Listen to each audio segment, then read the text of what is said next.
All right. Simple episode about the things that I am loving, reading, consuming, and using so far this year. People often ask me for my recommendations on various things. So I thought I'd just consolidate all of my favorite things so far this year. I'm going to cover some mindset shifts I've had, my favorite books, supplements I'm using, nutrition, training techniques, some curiosities, apps, productivity tips, and maybe some more depending on if anything else comes to me as I start going through. I'll start with a couple of mindset shifts that I've had this year. Massive for me, actually. One in work and one in health. Maybe a third. Let's see. Firstly, I talked about this in an email that I shared earlier this week, probably last week by the time this goes out. But in having some time off and away from the day-to-day in North Yorkshire, a lovely little lodge on a farm with a hot tub with my favourite person, I had plenty of time to reflect and switch off. And as part of that, I reflected on how the year is going so far, how I was doing in relation to my goals, the beliefs that have been holding me back, and what I wanted to achieve in the rest of the year. And it was only having that space to think that led to a couple of kind of smack yourself in the face realizations. And I think some beliefs that have been holding me back. The main one of which is that in order for me to make progress in my business, I need to work longer hours or work harder. What that means is I end up filling time with busy bullshit work when it would be far better for myself, my productivity, my business, and my health to switch off properly and not stay in the grey area of kind of working, but not really working. I worked in a 9-to-5 role for so long that it is taking time for me to reprogram my brain to understand that, hey, you don't need to be at your desk working from 9 till 5. And what I realized was that everything within the Mind and Matter method, Mind and Matter Fitness, is done with the aim of simplifying your nutrition. So you focus on the few things that matter, simplifying your training. So again, you focus on just a core set of training principles without worrying about all this other bullshit. Understanding that you don't need to be perfect and that 80% consistency is good enough. And also understanding that you don't have complete control over this process and that you need to just let go and relinquish some of that control. And yet, within my work, I still am very guilty of engineering and striving for control that does not exist and cannot exist. So the mindset shift is that I need to simplify and I need to look at evidence that shows me that progress is not about working longer hours or sitting at my desk for a set amount of time. It's about outcomes. And I believe that there is further scope for removing friction and frustration that my clients face when it comes to achieving their goals. And I've got a long list that I will be working through for the rest of this year to make things even better, and room for simplification. So that's what I'm really working on for the rest of this year. And as part of my weekly review, I am now asking myself, has there been evidence this week that progress can mean working less or working shorter hours? And I'm also asking myself, where are you making progress where you have let go of control? Because realistically, if I want to make progress, and not only make progress, if I want to actually get to enjoy my life, which is a long time struggle for me since I started this, I need to let go of control. I need to delegate more. I need to simplify. That's the only way that I'm going to not only enjoy the process of work, but enjoy the process of not working and the benefits that it's given me. I'm definitely guilty of staying switched on 20 to 40%, even when I should be switched off, because I've got this like long held belief that I'm not there yet. And until I'm there, I don't deserve to rest. I don't deserve to enjoy it. And that's been the cause of so much stress and anxiety, especially since I left the NHS in January last year. At that point, the business was not making very much money, but I had to bet on myself in order to go all in and grow it to the point where I could pay myself properly. And that meant a lot of money worry, over checking my bank balance. What are my outgoings? All of this. But if I could go back now and just say to Toby in February 2024, Toby, it's going to be okay. You'll be all right. You'll work it through. then that would have saved me so much stress and anxiety. So just looking at the beliefs that have been holding me back has been really helpful. And I would encourage you to do the same. Ask yourself, what are other beliefs that are keeping me stuck?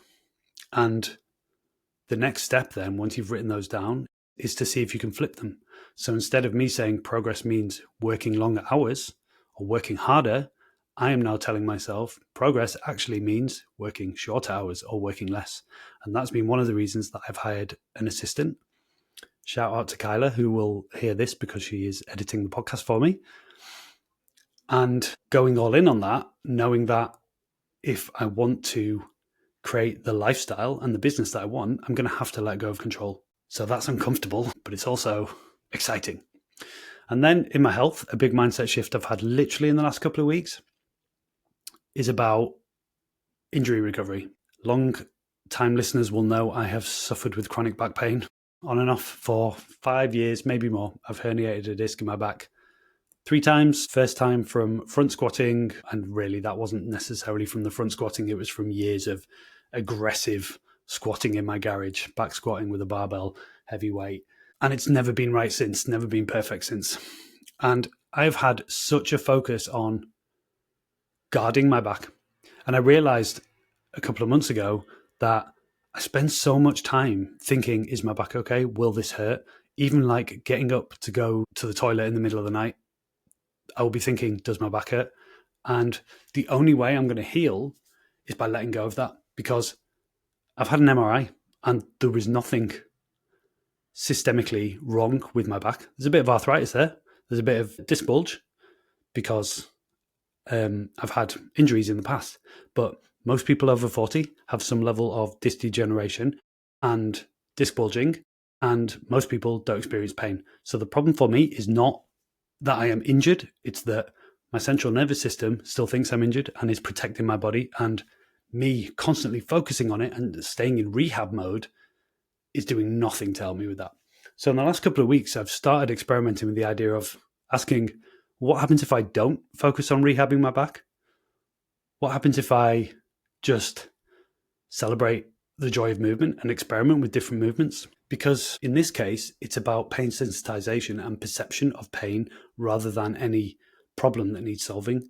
And the only way I'm going to get over that is by shifting my mindset away from being, I am fragile, my back is under threat, to start thinking in a way that says, I'm athletic, I can do things, my body is safe and I'm okay. And even just in the last couple of weeks, I'm thinking about it less. So the pain might be the same technically, but my perception of it is completely different. Perception of pain is so complicated. And a lot of the time, what we are dealing with is not a problem within our body, but our perception of that pain. Now, obviously, if you've got a broken leg or a punctured lung, you are injured. But if you're dealing with kind of like a chronic problem, then maybe it's more about your perception and pain sensitization than it is that there is something wrong within your body. That's really helping me. What else? Favorite books of the year? So I've mentioned Tiny Experiments a few times. Anne-Laure Lecomte, legend. She writes one of my favorite email newsletters, Nest Labs, and she released a book earlier this year. I've been reading Nest Labs for the last year or so. It's all about productivity, mindfulness, neuroscience. Very cool. Definitely worth subscribing to. And her book has been transformative for me. There's a few reasons. The main reason is that it's helped me to adopt an experimental mindset in everything that I do. So when I'm taking on new projects within the business, I've always in the past been a bit like, oh, I'll try this and see what happens. But without a set of constraints and a hypothesis about what I was testing to see if it would work. And therefore, did it work? Did it not work? Should I keep doing it? Should I do something else? Should I persist with it? Should I pivot? Should I pause it? Now I've got a structured process to say, okay, I'm going to try this thing. And in order to do that, I set a hypothesis like a scientist would. I will complete this action for this amount of time to test this hypothesis. And it's just removed so much doubt and ambiguity from my day-to-day work, because once a week during my project review time, I'll just go on and say, okay, so how's this experiment going? Should I keep going with it? Does it need to change in some way? how does it align to the hypothesis I set at the start? And that doesn't just apply to my work and my business. You can do that with your health. I recommended a client do that earlier this week. I encouraged him to test that hypothesis by dropping the evening walk for 2 weeks to test whether it improved the quality of his sleep. Just simple things like that. And another way that I'm encouraging people to use it within the program is with the mobility stuff. So I've gone away from there being a set mobility program for shoulders or hips or back because, like I said, pain perception is complicated, injuries are complicated, and everybody has a different set of needs and a different biomechanical starting point. So what I want to do is encourage clients to experiment with different movements, different ranges of motion, different planes of motion to see what works and what doesn't. And then they can adopt a set of mobility flows or exercises that help them reduce pain, improve range of motion, and reduce their risk of injury in the future. So we've got the guardrails in place. We've got these are the exercises to try. These are the muscle groups or the areas of your body that they will help. But I really want to encourage people to adopt an experimental mindset more generally. But there's a couple of examples of how we are applying it. So that book is awesome. After 4,000 weeks, it is now the second most gifted book from me to other people, clients, and the second most recommended book to friends as well. The other book that I am now rereading and I've read earlier this year that I absolutely love is Company of One by Paul Jarvis. This is very much for small business owners, entrepreneurs, but I love the book so much because it is the antithesis to this hustle culture, grind culture, this grow, scale at all costs culture that exists within the entrepreneurial space, particularly with some of the most popular influencers like Alex Hormozy. Because I believe that the business that I want to create is not the biggest business ever. It's a business that fuels and supports the lifestyle I want to live. And growth and scale comes at a cost. So the ethos of the book that we should challenge the notion that we should grow and scale, or at least ask ourselves why we are doing it, is so powerful and resonates so much with my own philosophy. And there's loads of cool ideas in there. It really aligns with what I was saying about simplification and looking at how you can do things better and smaller and in a more skillful way without growing. Like, I've never wanted to hire loads of other coaches. I know other business owners who I talk to regularly in the fitness space, and they've got like 4 or 5 coaches working for them. I've never wanted to do that. I want to maintain the coaching. And yes, there are some things that I will happily delegate or hand off. Like I mentioned, I've hired a VA. My partner does some of the work for me in the business as well. And that's super, super helpful. I don't want to hold on to everything. Otherwise, I will always be constrained. But there are some things that I don't want to let go of. And I think from a coaching perspective, this might be right or wrong, by the way. And I reserve the right to change my mind in 5 years. Things change. But from a coaching perspective, I think if someone signs up to it with me, I want to make sure they are working with me. So those 2 books are fantastic. I'm rereading Company of One. I will probably reread Tiny Experiments after that. I'm really getting into the obsession of accepting that I'm never going to get everything out of a book that I want to if I only read it once. So going back through instead of always thinking new, more. What supplements am I using? So I always use the Mind and Matter Method base stack, vitamin D3, ZMA, protein powder for convenience. Usually creatine, although I stopped taking creatine for a while and then I restarted and it was giving me headaches. So I've stopped that, but I'll probably restart it again when I embark on a hypertrophy phase a bit later in the year. Omega-3s. Above and beyond that, I also take tryptophan and a probiotic in the evening. They help with my sleep. I take the ZMA in the evening as well. Also helps with sleep drive. And the one addition I've made this year that is fantastic is collagen, specifically collagen powder. I'm using the Protein Rebel collagen. I feel like it's really helping me with joint pain. I had not only my back problem, my shoulder's fixed. I've had patellar tendonitis in both knees. That is 95% of the way there. I've had a heel problem. That is nearly gone. I'm like running and doing cardio again. So I think that's really helping. I'm taking it with vitamin C because apparently that helps with absorption. I'm doing 10 grams a day in the morning. It's really dissolvable. So you just throw it into your coffee in the morning. I drink my coffee black anyway. You can't taste it. So unlike creatine in that respect, in that creatine is very gritty and it doesn't dissolve.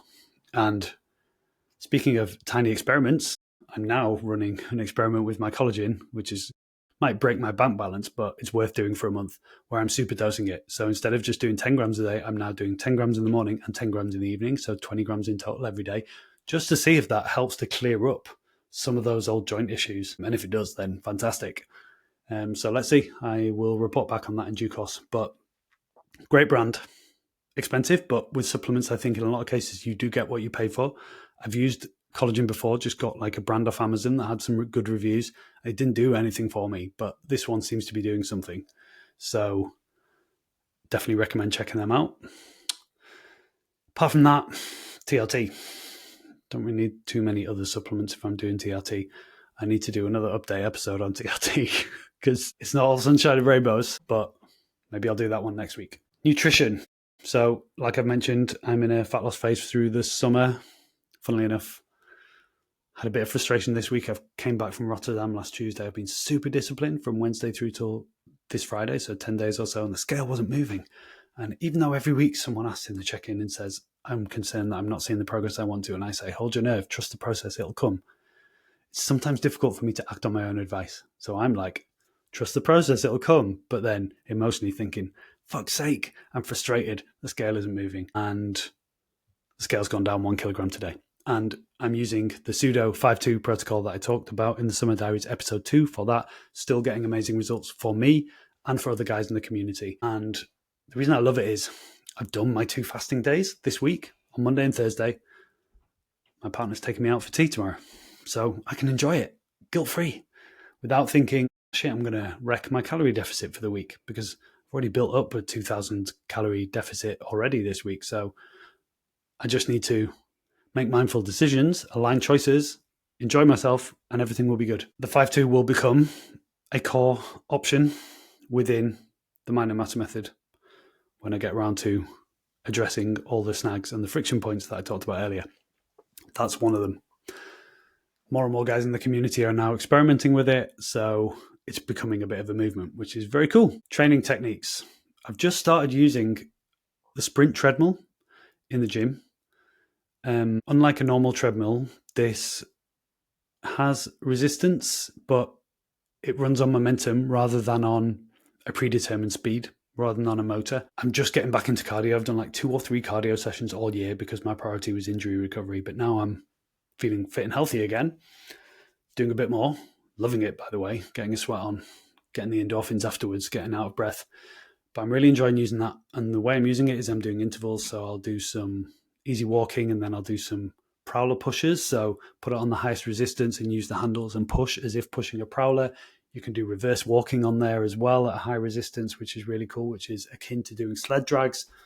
So there's loads of potential with that. And I'm really enjoying the variety and using a new piece of equipment. And I'm enjoying it because it feels really kind on my knees, my feet, and my back compared to just a standard treadmill. I want to get to the point where I can run outside again. I'm nervous about running on concrete because that is what caused my foot problem in the first place. But with it being summer, there's a couple of football pitches nearby. I think the next goal for me is to go for a run and do some intervals or some fartlek training around the football pitches within the next few weeks, but enjoying cardio again and enjoying that piece of equipment. Other training techniques I'm using, I'm really focusing on activating my pec major for push chest training, because what I've noticed is when it comes to bench pressing or the chest press or dumbbell pressing, I'm very pec minor dominant. So the DOMs I get is always up here in the pec minor. And my pec major is probably my weakest muscle group, I think. And I really want to build it. And the way I'm working on that is really focusing on my muscle connection. So what I'm doing is starting my push sessions with some exercises that are designed specifically to activate the pec major. So a dumbbell squeeze press, where I'm squeezing the dumbbells together, lying back on a bench and then keeping them squeezed together all the way through as an activation exercise.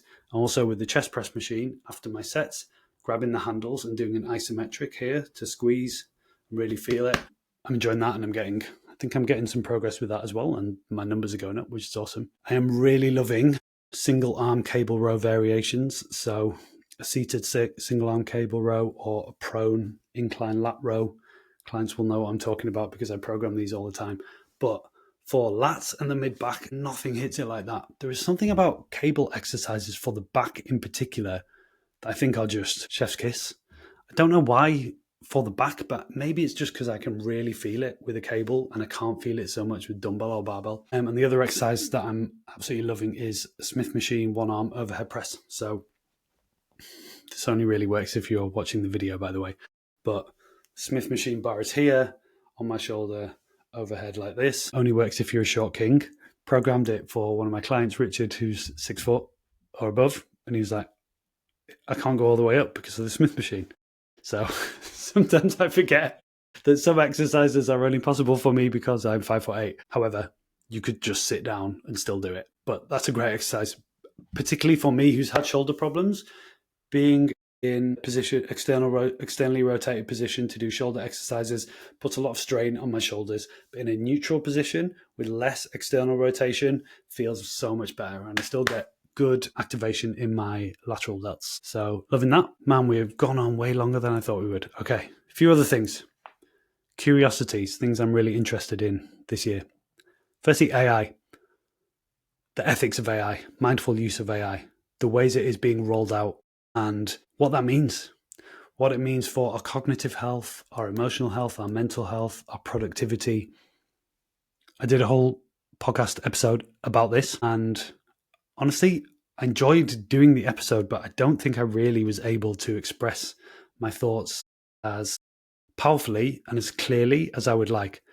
But what I've noticed since then is more and more mainstream authors and creators with bigger audiences than me, which is most people, are writing about it. So Cal Newport's Deep Questions podcast, Oliver Burkeman's done a couple of newsletter articles about it as well, particularly about the depressing ways in which the tech industry are pushing the idea that AI is going to remove our need to do anything. Some fucking ridiculous dickhead said that our grandkids will be the last generation that need to read and write because of AI. Fuck you, man. And people questioning what it means for our productivity, what it means for our cognition. So although I wasn't that happy with the way I articulated my thoughts in that episode, I was thinking about it before I saw other way more intelligent, way more influential people thinking about it. So I'm going to take that as a little win. But there are now studies looking into the effects it has on cognition. MIT just released a study about looking at how students did or didn't use ChatGPT in the creation of essays and articulating their thoughts and what that did to their cognition. And lo and behold, being more and more reliant on AI erodes your ability to articulate your thoughts, remember your arguments, and create content that is actually meaningful and powerful. It's only one study. There are limitations, but the direction of travel is that maybe this is not that good for us in many ways. Now, I still use ChatGPT every day for loads of different things. It's very helpful. But what I try to be is mindful of the ways in which I'm using it. And what I see is people not doing that. Just like tech and smartphones just became part of our default lifestyle, and now we carry this annoying computer around with us everywhere. ChatGPT, not just ChatGPT, but AI more generally, is just being forced on us. Like WhatsApp AI agent exists in the corner of WhatsApp, and we didn't ask for it. And is it any wonder now that WhatsApp are hammering the adverts of your data's private, we can't read your messages? The reason people are suspicious and concerned about that is because they put an AI agent within an app that they told us was end-to-end encrypted and secure and private. The other curiosity and interest that I have this year is deepness. Kind of related to the tech point, but I am striving for more human connection, more analog experiences, and going deeper on things I'm passionate about. Trying to study more about, this is very nerdy, but trying to study more about football tactics or hip hop or other music that I love, reading more, trying to get out in nature, trying to create more opportunities for conversation with people, face-to-face, all of that kind of stuff. I think I'm craving a deeper experience, and I think that's natural in a post-COVID world where we work in isolation a lot more. Now, I love that. I love the flexibility, the autonomy. I love that I don't have to go to an office. But there are downsides, and I think it's no wonder that people are craving connection as a result of that. So that's another thing that I'm very interested in at the moment and trying to explore personally. Apps. One app recommendation for you, and it is Readwise. I've been using this for the last 6 months or so. What it does is basically allow you to consolidate your email newsletters or any articles that you want to read online into one reading app. If you subscribe and read email newsletters, have you ever had the experience where you go on your Gmail and there's like Amazon order receipts, and then there's some random email from your mum, and then there's like 3 spam emails, and then there's actually a newsletter that you want to read? It's so annoying to try and filter through. You can set up a custom email address that subscribes to newsletters you want to read and then takes them into Readwise.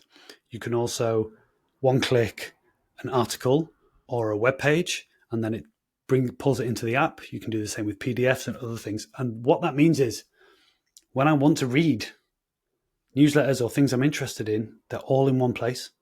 And that removes distractions. It removes me having to go to Gmail and deal with some other crap, or it removes me having to look online for stuff and then getting distracted by WhatsApp or whatever. I've bought an iPad that the only thing that I use it for is Readwise. And that's really nice because it means that like when I have an hour or two at the weekend, I can just read that on the iPad. It's a much nicer reading experience than on my phone or on my work computer. Game changer. Love it. Lastly, metacognitive productivity mindfulness practices. So firstly, journaling is like my go-to. 4 or 5 days a week in the morning, I'll just get up and I'll write. I don't have a preconceived idea of what I'm writing. I just think, what do I want to write? What's on my mind? And that unlocks so many realizations. The realization I had about my perception of back pain and my focus on it came from journaling. Some of my realizations around my mindset shifts, they came from journaling. So powerful, just as a tool for processing your thoughts and crystallizing your ideas. The other thing I've been loving is consistent meditation, specifically non-sleep deep rest, NSDR, otherwise called Yoga Nidra, which is about perception. So it's about moving your awareness through different parts of your body. I'm really enjoying that. Partly it helps with the perception point around pain sensitization and focusing on my back. Partly just because it's a nice guided way for me to make sure that I do my meditation. It feels good. It feels restorative. I really like Intentionology. You can find her on Spotify. Her meditations are really good. So if you're interested in that, I would start there. And the last productivity tip is sleep. So Monday to Wednesday, I've been getting up at 5:20 a.m., setting my alarm, getting up, going to the gym for 6 a.m., back for 7 a.m., sort the kids out, start work. It's summer holidays, so I have not been setting an alarm because kids are off, no school run, nothing to get them ready for. I've been waking up a bit later, say 6, sometimes half 6. So the first thing is I was clearly chronically underslept because I've been catching up on that sleep debt. Secondly, sustain energy through the day. I'm not like getting to 8:30 at night and just falling asleep in front of the TV or nearly falling asleep. I feel more energized and I feel more focused. So it sounds obvious, but I've been undersleeping and forcing myself to get up. Now I need to look at how can I shift my schedule so that that is not something I need to do. So my goal after the summer holidays will be to look at, do I really need to get up at 5:20? Can I get up at 6? Can I go to the gym at a different time? Can I do something that allows me to make sure that I'm sleeping enough to sustain my energy through the day and through the week? Guys, this was way longer than I expected it to be. The Summer Diaries were meant to be short episodes, aren't they? This is a half an hour or so. But I hope it's been helpful. Let me know if any questions. Let me know your recommendations and tell me your favorite things this year as well. I will see you soon.